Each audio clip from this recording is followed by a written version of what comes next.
Hey everybody, it's Pastor Ray and Dena Davidson. And first of all, I want to say a lot of you have been praying for me. I am on day 7 of knee recovery surgery, and I'm doing great. The doctor was a complete all-star, one of the best on the West Coast, and also right before the surgery, he comes in and to the room where I'm waiting, and he says, "Hey, would you mind if I pray for you?" I'm going to bring it on. And he prayed the most incredible prayer, and that combination plus your support, I am in way better shape than I ever dreamt I would be at this stage. So thank you. Now, to set this up, we are going to spend all next week, and we are actually launching a systems-wide deal on one of the most important chapters of the entire Bible, John 15. And we got to spend a bunch of time at John 15 because 2 weeks ago, we took all of our young communicators on a retreat. And they had to prepare, they had to get up and read ridiculous stuff to break the ice. They had to prepare a 1-minute introduction to anything. But we gave them John 15 and said, prepare a 5-minute message on John 15.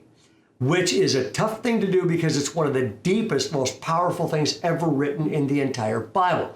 And the theme of John 15 really is, if you are disconnected, you will have nothing going on in your life. The key to life is not religion, it is relationship connection. And so what we did is we put all your names in a hat, we pulled names out of a hat, and whoever's name got pulled right then had to walk up front and speak for 5 minutes and then got evaluated by everybody. It was a blast. And when we pulled Dena's name out, what she said was so profound, I wrote it down and went, everybody's got to hear this. So your name got called. Here we go. John 15. Here's Dena.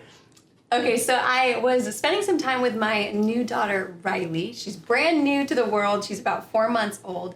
And one day we were just hanging out outside, and I was loving seeing the world through her eyes. I mean, it was just so fun being out there with my newborn, and I ended up laying a blanket down under our great big tree. And there we were, just a mom and daughter laying out under the tree, and it was like I was seeing the world through her eyes.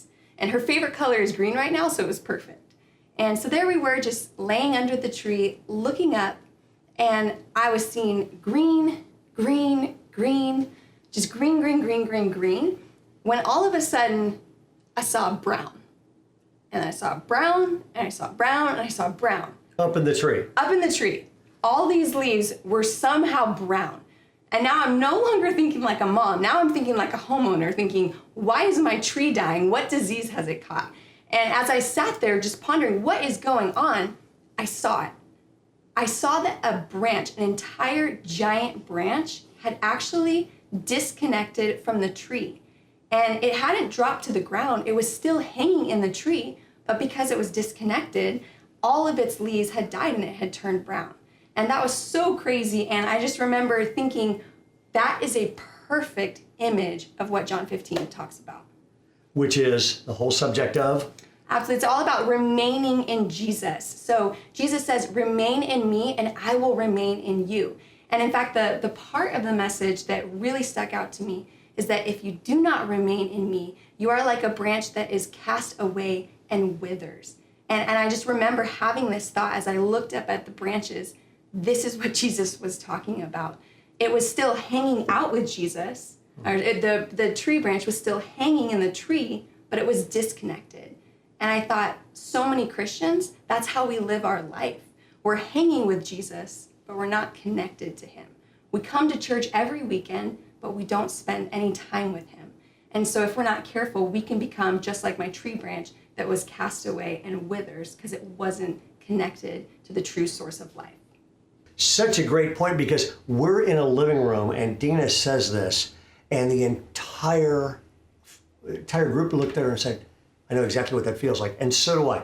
How many times have I hung around Christians and hung around the church and hung around worship services in there and just hung around, and there's a lot of life happening, but nothing's going on in me because other people are plugged into God, and I'm hanging around Christians, but not connected to the vine, not abiding.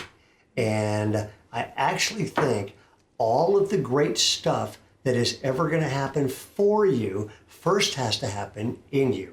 Everything great that's ever going to happen through you has first got to happen in you, which means if I want a better future, if I want a better faith, if I want a better family, step one is not just to scurry around and work on those things. Step one is to get better connected so that these things happen in me, because once something happens in you, then it happens through you. Yeah, that is a very powerful thing, Dena. Thank you. And by the way, you can click off now, or we got a quick refuel devotional. This refuel devotional stuff, it goes to tens of thousands of people actually all around the world. And you told me, when we sat down, you told me, hey, we have a gal in our Thrive School. Yeah, so last year we had a gal named Ria from Finland. And one of the early weeks of Thrive School, she said, hey, can I go out to lunch with you? And so I said yes. And so we sat down at the Habit, and I thought she just wanted to hang out and have lunch, but she actually wanted to tell me a story. And the story she told me was of how she was here in Thrive School because of a refuel devotional that she had seen. And it was crazy because she had decided, gosh, the finances aren't coming through for Thrive School. I'm not going to come. And then apparently she was following our refuels. And one of the times there was a Devo that I got to do where I talked about how God sometimes wants us to move forward, but he hasn't told us how, but we're still supposed to move forward. And she said that she saw that Devo, and it was like God spoke to her and said, you still got to do this. So she ended up saying, I'm still going to come to Thrive School. And a week later, her finances came in, and she was here with us all last year. So that was just crazy to me, thinking about the impact that these refuel devos have, reaching people in Finland. And so we're just so hopeful that these devos are an encouragement to you and that you share them, because you never know who can be impacted by them. All the way to Finland. Hey, y'all, have a good day. God bless.